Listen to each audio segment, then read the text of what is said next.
morning, gentlemen. Anybody want some coffee? Sure, dude. I'll take a cup of decaf. I'll take some regular.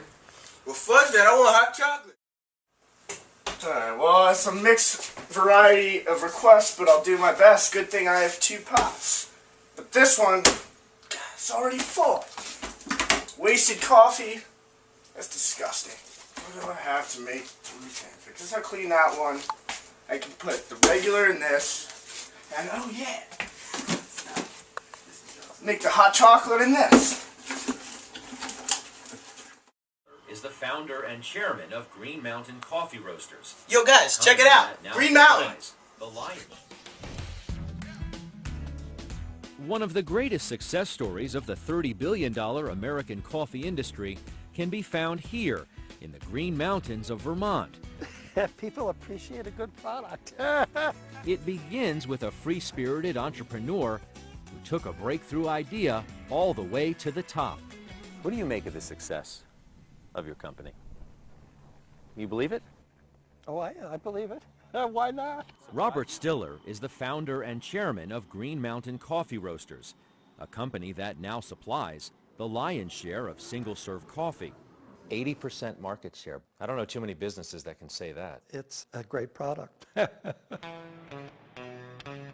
30 years ago, any kind of market share was a distant dream when Stiller was a wealthy ski bum.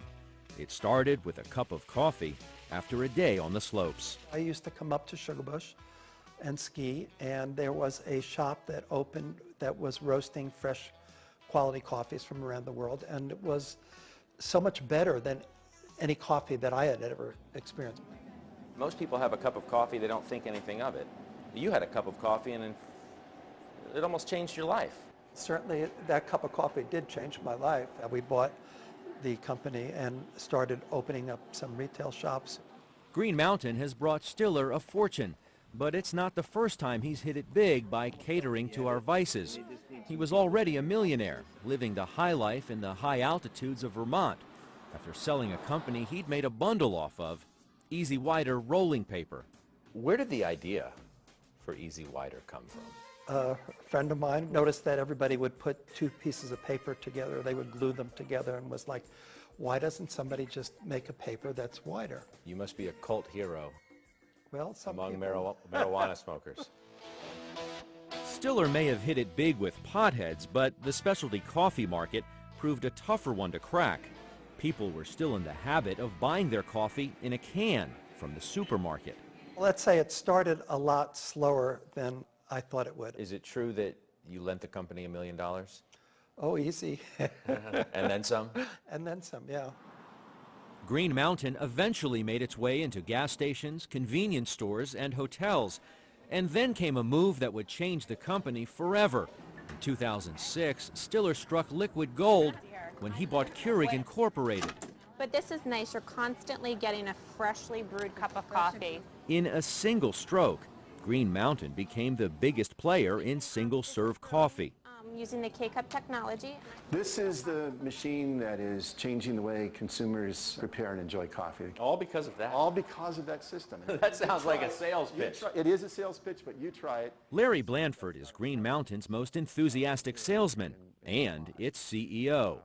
Under his leadership, putting the K-Cups, as they're known, and the brewing system under one roof has proven to be a game changer. We borrowed on the Gillette razor blade approach because we do have a very unique situation here where under one corporate umbrella we do have both the appliance technology and the beverage technology. So the business model is built on selling the machines for nearly at cost. And making the money on the portion packs, right. How much do you make off one of these cups? We don't provide that detail, but certainly whatever the profit is, when you multiply it by the hundreds of millions and billions, those pennies add up. And they do. Analysts expect Green Mountain to sell nearly 7 billion K-Cups in 2012 at about 65 cents a pod. Sales of $336 million in 2007 when you took over. Sales last year, almost $1.5 billion. And heading for more. We gotta tell Noah. This is ready to drink. Green Mountain Coffee Roasters. Brew that stuff. Founded in 1981 by Robert Stiller in Waterbury. That's from mine. They opened a 90,000 square foot roasting distribution facility. Send it out. Green Mountain went public in September of '93, listing for 49 cents a share. Halfway there. In '93, Green Mountain was approached with the idea of a single cup brewing system. Just one. In '97, Green Mountain became available at ExxonMobil stations. Gas that up. In 2000, Green Mountain introduced a commitment to fair trade coffee. Those are some fair beans right there. In 2003, Keurig released the first brew-at-home system. Make it from your bed. Green Mountain also purchased renewable energy credits to offset their emissions. No carbon. In 2004, they opened a 50,000 square foot distribution center. More beans. They also made an agreement with McDonald's to serve Newman's Own brand. Then in 2006, Green Mountain acquired Keurig. Strategic inflection. Green Mountain Coffee has been named #1 on top of the 100 corporate citizens for 2006 and 2007. That's a good citizen. In 2007, Keurig launched the Hotel Brewer. Make it in your room. All of their Waterbury-based delivery vehicles run on biodiesel. Bio-D. In 2009, they announced a 100,000 watt solar array would be built in the Waterbury facility. Photovoltaic. In 2012, Keurig cups are available everywhere. You wanna get some Keurig cups? Yeah, man. Oh, all right. Let's pick some out. How do you like Tully's? I love it. Oh, good. How about some Tazo green tea? Tazo. Oh, they have the black tea too. I like Tazo. Oh wow. They got Folgers? They even have hot apple cider. Decaf. Oh, Green Mountain. Gotta have some Green Mountain. Dunkin' Donuts. Chai latte. Starbucks. Oh, the Colombian roast. Oh, Barista Prima. My Beautiful. favorite. Our favorite. Score. Now let's talk about some financial performance, baby. Histograms. In 2007, Green Mountain Coffee Roasters' net sales were less than $500 million. Ball graph. However, only 5 years later, in 2011, net sales were over $2.5 billion.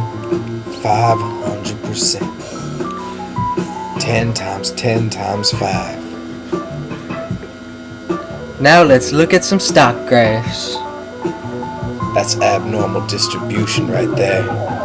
If you would have bought one share of Green Mountain Coffee in 1993, you would have paid 49 cents. If you would have sold that share in 2011, you could have made over $115. Now let's use a 5-force analysis to look at Green Mountain Coffee's success. Green Mountain's acquisition of Keurig gave them a leg up on those within the industry. As the majority producer of single-serve coffee, any coffee company wishing to produce Keurig's infamous K-Cups must first go through Green Mountain, adding barriers to entry to the single-serve coffee field. In conclusion, Green Mountain's acquisition of Keurig and integration of new technology has allowed them to create a competitive advantage within the coffee industry. Keurig's patents keep threats of new entrants low, and there is no substitute for a freshly brewed cup of coffee. You know what, guys? I can't deal with this hassle anymore. We're getting a Keurig.